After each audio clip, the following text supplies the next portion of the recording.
Overthinking and second guessing yourself in games will completely destroy all of your success on the court. But in this video, I'm going to give you the 3 steps you need to take in order to overcome this forever. So I just got this comment on one of my YouTube videos talking about this exact thing. He struggles with second guessing with overthinking, especially when it comes to making a decision with the ball in your hand. So if you are somebody who relates to that, this video is going to change everything for you. The first thing you need to do is get super clear on who you are. There's a quote from Albert Einstein and it says, "Everybody is a genius, but if you judge a fish on its ability to climb a tree, then that fish is going to live its whole life believing that it's stupid." And as a basketball player, this is so important because it literally will shape everything that you do on the court. For example, maybe you're a player who is super strong and athletic and your best ability is driving to the basket and finishing around the rim, but you keep pulling defensive rebounds and trying to bring the ball up like a point guard, trying to facilitate the offense, and you're struggling with that. Eventually you're going to lose confidence, and then with that you're going to start to overthink things, you're going to start to second guess yourself, and that's because you're just like that fish that's trying to climb a tree. What you have to understand is that there's never been another player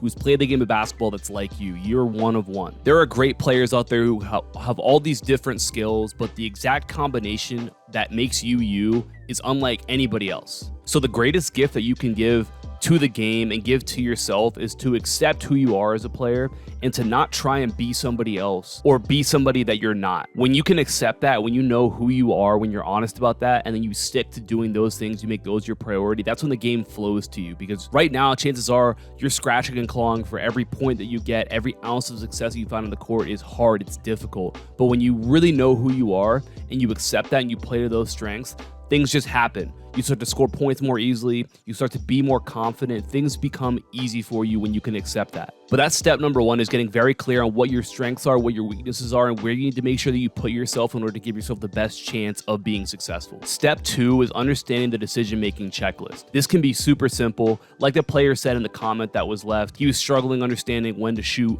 when to pass, all those things. The actual process for making that decision is so simple, and I'm going to tell you exactly how you can do it so that you avoid overthinking or second guessing ever. First, like I said, this is going to sound super simple. Let me break it down for you. The 3 options you have: you can shoot, you can drive, or you can pass. And the order that we want to check those off is in that same order. So the first option is shoot. So are you open? And if you are open, shoot it. Now, there's a couple caveats to that. Number 1, are you capable of making that shot? If you can't make threes, then don't take the 3. Second thing is, are you confident in taking that shot? If you don't feel like you're going to make the shot, if you feel unconfident taking it, there's no point in taking that either. You don't want to take shots that you don't feel good about. And then the other piece of that is, do you have a teammate who is more open than you or who has a layup opportunity?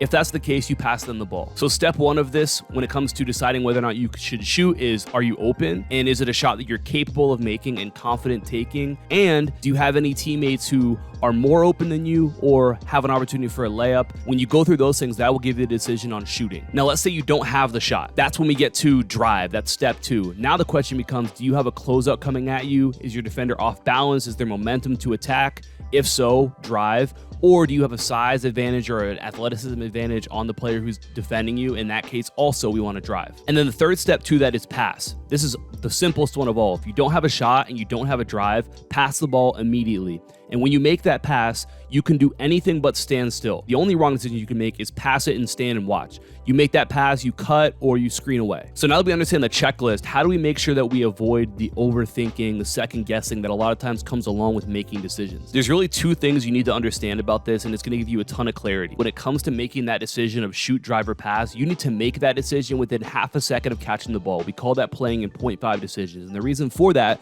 is because your best opportunity to do anything is going to be the second that you catch the basketball. The defense is rotating. That's when you're going to be the most open or the most able to attack, or it's going to be the best to make that pass to one of your teammates. So when you hear that, maybe your first thought is, well, if I make that decision within half a second, then I'm going to overthink it more, because how am I going to be able to go through that checklist so quick? What if I make the wrong decision? The first thing is you have to reframe how you're thinking about this. In reality, making a quick decision is actually the most powerful weapon that you have against overthinking, because a lot of players are way too focused on not making the wrong decision. But the truth about it is that the only wrong decision you can make is not making a decision or making a decision that's too slow. It doesn't matter if you're Steph Curry, if you're LeBron James, or if you're somebody who just picked up a basketball for the first time 5 minutes ago. It is impossible for you to make the right choice 100% of the time. Those great Hall of Fame players are going to make the wrong decision at times, and you're going to as well. Really, when you look at it, you're going to make the wrong choice at least 20% of the time, and that's just unavoidable. Every single player who plays the game is going to do that because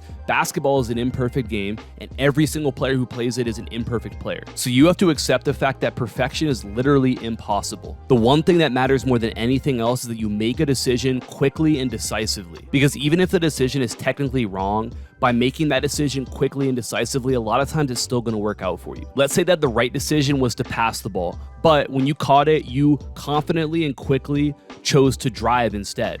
A lot of times when you do that, you're still going to get to the basket, you're going to get fouled, you're going to make the layup, whatever. You're going to actually have a positive outcome simply because you made a decision decisively and quickly, even though it might not have been the technically right decision. But let's say you catch that ball and you think about the first option, you decide on something, that you change your mind, you second guess yourself, and then eventually you settle on making the right decision, which was to pass, but you made the decision way too slow. So now the opportunity that you would have had, your teammate would have had on that pass is gone because you made the decision too slow. So now nothing good is going to happen. That's the power of being quick and decisive, is that you can be technically wrong and still succeed just because of the way that you made that decision. Right now, I'm going to break down some decision making so you can kind of see what goes into the decision that other players make. So right here, we're going to take a look at some different guys making this decision to shoot, drive, or pass within that half a second. Right here, we have the Indiana Pacers, and they have a ball screen action, and this top player ghosts the ball screen.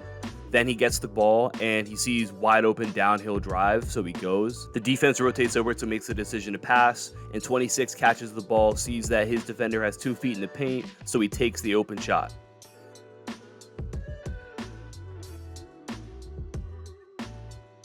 Right here, we've got a similar situation, but I want to talk about Tyrese Halliburton's decision to drive here. Nembhard catches the ball here and sees open space, so he drives, and then he kicks it back out to Halliburton. What he sees now is a momentum advantage, meaning his defender is closing out to him, bringing his momentum towards him, and the angle that he's taking on the closeout isn't very good, so he's going to allow a right-hand drive. So Tyrese makes that decision to drive because of those things.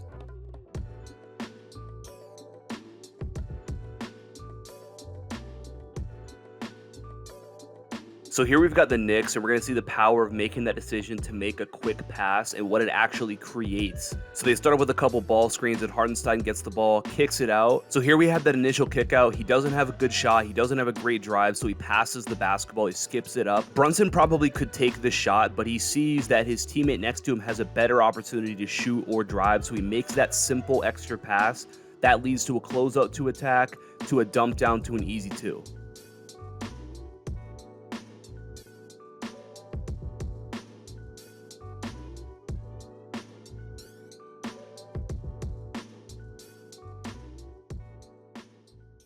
Now, if you want another resource that's going to take your decision making to the next level, check out my free Basketball IQ Masterclass. It's linked down in the description below. It's an hour long. It's going to give you even more frameworks to work through. They're going to help you to score more points the next time you play with more confidence, create more for yourself and for your teammates, develop the mindsets necessary to be a high-level player, and so much more. If you have any questions or comments, make sure you drop them down below. Appreciate you for watching. Talk soon. Peace.